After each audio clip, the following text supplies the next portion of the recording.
If you ignore this, you'll miss the greatest abundance shift of this century. Not because a video can hand you wealth, not because these words carry some hidden financial power over your bank account, but because there is a particular kind of shift that has nothing to do with luck and everything to do with what you have been quietly, unconsciously blocking for most of your life. And maybe that is exactly why you are here now, at this hour, with this title, staying instead of scrolling past. It is no coincidence that you are here. Let that sentence settle without needing proof, not as flattery, not as destiny handed to you on a plate, just as a possibility worth sitting with for the next few minutes. Before this video ends, you will understand three things. Soon you will see why abundance was never about receiving more, but about resisting less. Later you will understand why the version of you that struggles and the version of you that receives easily cannot occupy the same frequency at the same time, and why most people spend their whole lives switching between the two without ever noticing the switch. And before we close, I will guide you through a short practice that has helped many people feel, for the first time, the difference between chasing abundance and simply stopping the block against it. So before we go further, take this as your first opening. If any part of this message is already landing somewhere true in you, subscribe to this channel now, not as a reflex, but as a small, quiet commitment to keep returning to this frequency when old scarcity habits try to pull you back into contraction. When you subscribe, you are telling your own mind, I am willing to keep noticing what I have been blocking. I am willing to keep loosening my grip on lack. Because there are two kinds of people who arrive at a message like this one. There are those who hear the word abundance, assume it means more money by next Tuesday, feel disappointed when nothing dramatic happens immediately, and leave. And there are those who stay long enough to understand that abundance is not an event. It is a channel, and channels can be narrowed or widened depending on what is allowed to move through them. You already know which one you are tonight. For most of your life, you were taught that abundance is something you earn, chase, or are simply lucky enough to stumble into. Work harder, and maybe it arrives. Hope enough, and maybe it arrives. Deserve it more than the next person, and maybe it arrives. This framework has one enormous flaw. It treats abundance as scarce, as something outside you that must be captured, wrestled, or won, rather than something already attempting to move toward you constantly, blocked mostly by patterns you were never taught to notice, let alone release. This is the first revelation. Abundance is not primarily a matter of acquisition. It is primarily a matter of allowance. Think of your life as a wide, clear channel, and abundance, in every form it can take, money, opportunity, love, ease, rest, recognition, as water constantly trying to flow through it. Now think about everything you have ever believed that narrows that channel without your permission. I do not deserve this. Good things do not last for people like me. If I receive too easily, I will be punished, judged, or resented. I have to suffer first to earn what is good. Every one of these beliefs acts like a stone lodged in the channel, not stopping the water completely, but narrowing the flow until only a thin, effortful trickle gets through, no matter how hard you work upstream to push more water in.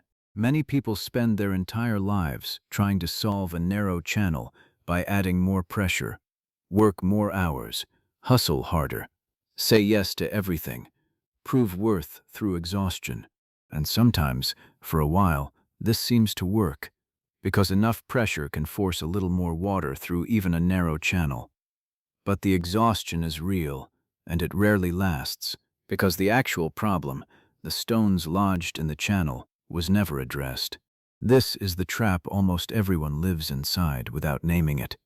Increase the pressure instead of clearing the channel, and wonder, years later, why abundance always feels like a fight rather than a flow. There are those who will spend a lifetime pushing harder against a narrow channel, convinced that enough force will eventually solve what force was never designed to solve. And there are those who will pause here, in this very video, and ask a quieter, more honest question. What if I stopped trying to force more abundance in, and instead removed what has been blocking it this entire time? Not a promise, not a guarantee of instant riches, but an invitation, available starting now. Mean enough? Now listen carefully, because this is where the title becomes more than a title. The greatest abundance shift of this century is not a single lucky windfall landing in someone's lap somewhere out in the world. It is a private, repeatable inner shift available to anyone willing to look honestly at what they have been blocking, and willing to practice, again and again, the quiet art of letting go of the block rather than forcing more flow. Think about your own relationship with receiving, not giving, receiving. Notice how a compliment lands in your body. Does it settle in easily, or does some part of you immediately deflect it, minimize it, explain it away? Notice what happens when someone offers to help you with something you could technically do alone. Does a part of you relax into the support, or does a part of you feel a flicker of guilt, an urge to insist you are fine, an old discomfort at simply being given something without immediately needing to earn it? These small, everyday moments are where your actual abundance frequency reveals itself, far more honestly than any vision board or affirmation ever could. Abundance is not something you find. It is something you stop blocking.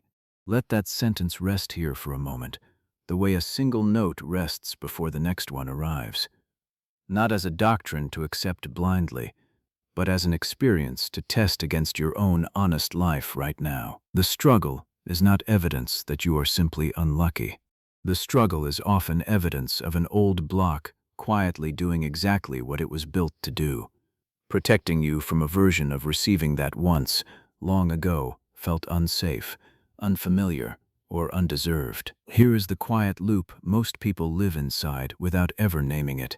A childhood, or a season of adult life, where receiving came with strings attached, conditions, guilt, or disappointment, teaches the nervous system that receiving itself is risky. From then on, the moment good things begin to flow, the nervous system quietly activates an old protective pattern, procrastination, self-sabotage, an unexplainable urge to push away exactly what was wanted, and the person concludes, once again, that good things simply do not stay for people like them.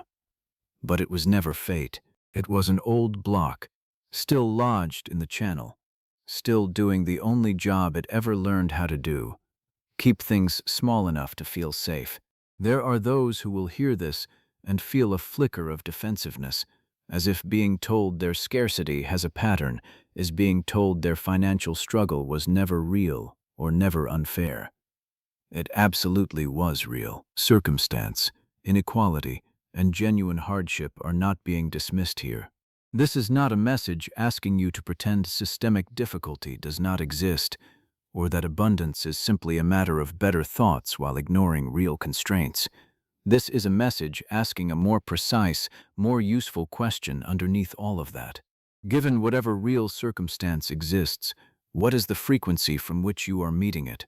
One of contraction and resignation, or one of openness and quiet expectancy? That question does not erase difficulty. It simply refuses to let difficulty be the only voice left speaking in the room. Take a slow breath right now, without needing to close your eyes if you are not ready. Notice the quality of the air entering your body. Notice whether your chest feels open or quietly guarded, the way a hand instinctively closes around something it fears losing. You do not need to change anything yet. Just notice the current state of your own channel in this exact moment. This is the beginning of abundance literacy, the ability to feel where you are narrowing the flow before you spend another year blaming the water itself. If this message is beginning to touch something real in you, comment this phrase now: I am ready to receive more than I have allowed.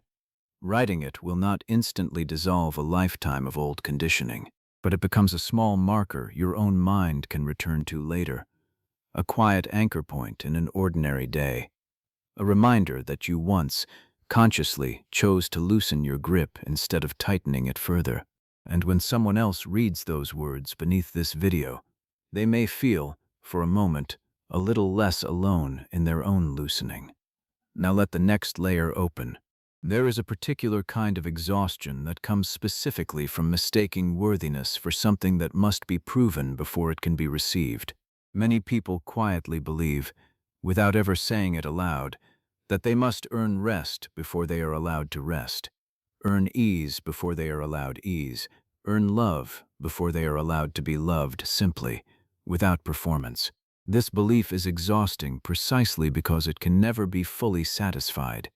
There is always one more thing to prove, one more achievement to stack, one more version of enough that keeps moving just out of reach the moment it is approached. This is the second revelation. Worthiness was never something to earn in the first place. It was something to stop denying. Notice how differently abundance behaves once worthiness is no longer conditional. An unconditional relationship with receiving does not need to justify every good thing that arrives. It can simply notice, thank you, and let it in, the way sunlight is let in through an open window, without the window needing to first prove it deserves the light. A conditional relationship with receiving, by contrast, interrogates every good thing before allowing it through. What did I do to deserve this? Is this too good to be true? What will this cost me later?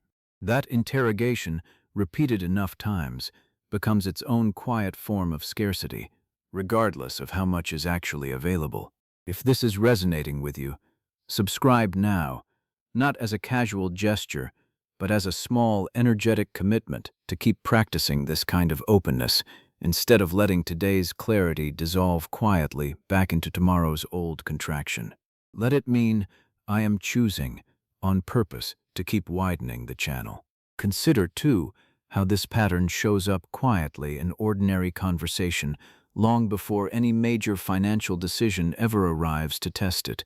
Someone offers a genuine compliment about your work, and the old scarcity identity is already reaching for a deflection before the sentence has even finished.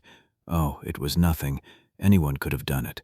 A more open self, even for a single extra second, lets the compliment land first, simply says thank you, and allows the moment to be received rather than immediately minimized. Someone offers to pay for dinner, and the old identity feels an urgent need to insist on splitting the bill, not from genuine preference, but from an old discomfort with simply being given something. A more open self can notice that discomfort, breathe through it, and let the gift be a gift. None of these moments involve large sums of money. All of them are, in miniature, exactly the same channel being narrowed or widened, practiced in public, dozens of times a week, mostly unnoticed. Consider how much of daily financial and emotional life is actually run by old scarcity reflexes rather than present reality. Checking a bank balance with a full-body flinch before the numbers even load, assuming the worst about an unexpected phone call before answering it, declining an opportunity before it has even been fully explained, because some old part of the nervous system has already decided disappointment is coming. None of this makes you broken. It makes you a person who learned at some point that bracing for less was safer than hoping for more. But learned is not the same as permanent. The gap between an old scarcity reflex and a new, more spacious response, however small it feels at first, is exactly where this shift lives, and that gap, patiently practiced, tends to widen the same way any space widens with gentle, repeated use. There is a particular myth worth naming directly, because without naming it, this teaching can be quietly misunderstood. This shift is not a single event after which struggle never appears again. Even the most abundant feeling life still meets real setbacks, real delays, real moments of contraction. The shift is not the permanent absence of scarcity thinking. The shift is noticing the contraction sooner each time and remembering, a little faster than last time, that the channel can be widened again, that the block is not fate, only an old pattern still asking to be gently released one more time. It is worth naming, too, the difference between genuine abundance work and simply forcing positivity over real financial reality. Toxic positivity insists everything is already fine, refuses to look honestly at debt, at overspending, at genuine gaps between income and expenses, papering over real numbers with affirmations that never touch the actual channel. Real abundance work does the opposite. It looks directly at the numbers, however uncomfortable, and then asks what belief or pattern kept those numbers from being faced sooner. Avoidance is its own kind of scarcity, a refusal to receive even clarity, even information, because clarity itself once felt dangerous. Widening the channel includes widening it toward honest awareness, not away from it.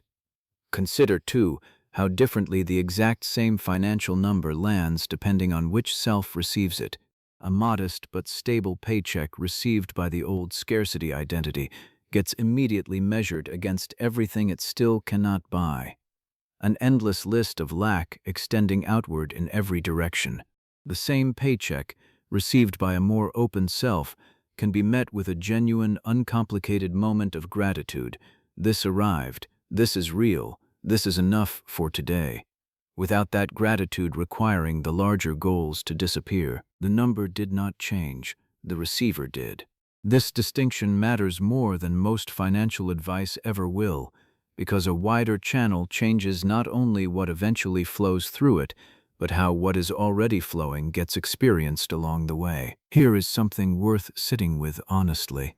Many people secretly resist real abundance, even while consciously wanting it, because a familiar scarcity identity, however painful, still feels safer than an unfamiliar ease. If your entire life has been organized around being the one who struggles, the one who works twice as hard for half as much, the one whose story explains every financial disappointment, a version of you who simply receives easily can feel strangely unfamiliar, even suspicious, even though it is lighter. This is not self-sabotage in the way people usually mean that phrase. It is simply a nervous system trusting what it recognizes over what it has not yet practiced. If this describes something in you, you are not failing at this shift. You are standing right at its edge, which is exactly where this practice is designed to meet you. Now we move toward the practice hidden inside this message. Let your body settle wherever you are sitting or lying right now. You do not need silence around you, only a small amount of willingness inside you. Soften your gaze, or let your eyes close if that feels right. Let your next breath arrive a little slower than the one before it, not forced, simply unhurried.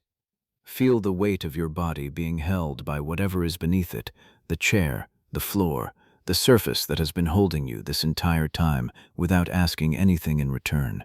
You are not trying to force abundance to appear. You are simply loosening your grip enough to let it move. As you breathe, place one hand gently over your chest if that feels comfortable.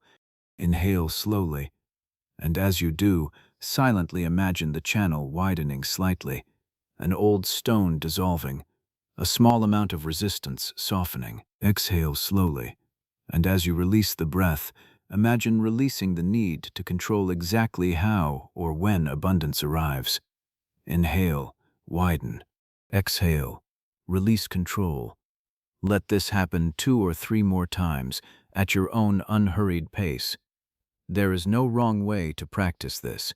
There is only the noticing and the gentle return to it whenever old contraction reappears, which it will, and which is simply part of the practice rather than a failure of it. As you continue breathing at this slower pace, silently repeat the sentence forming underneath this entire message.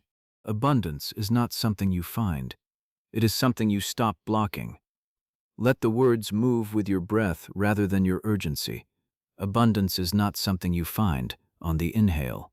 It is something you stop blocking on the exhale. Feel how different this sentence lands when it is not a demand you are placing on the future, but a quiet permission you are offering yourself right now, in this exact ordinary moment. Notice, without needing to change anything further, whether something in your chest or shoulders feels even slightly different than it did when this video began. Perhaps a small softening. Perhaps very little has shifted, and that is completely fine too. This practice is not measured by a single dramatic breakthrough. It is measured the way any wide channel is built, through quiet, unglamorous repetition, returning again and again to openness rather than contraction. Let this small practice become something you can return to without needing a video to guide you through it again. One hand on the chest, one slower breath, one quiet sentence, timed to the rhythm of your own body. Abundance is not something you find. It is something you stop blocking. This costs nothing, requires no special setting, and can be practiced before opening a bill, before a difficult financial conversation, or simply in an ordinary quiet moment when nothing urgent is happening at all. The people who genuinely experience this shift over time are rarely the ones who had one dramatic financial breakthrough. They are the ones who returned to a small practice like this one, quietly, imperfectly, hundreds of times, until openness stopped feeling like risk and started feeling like home. Now, gently bring your attention back to the room around you, to the sound of your own presence here, to the simple fact that you stayed through this entire message when a dozen easier distractions were only a swipe away.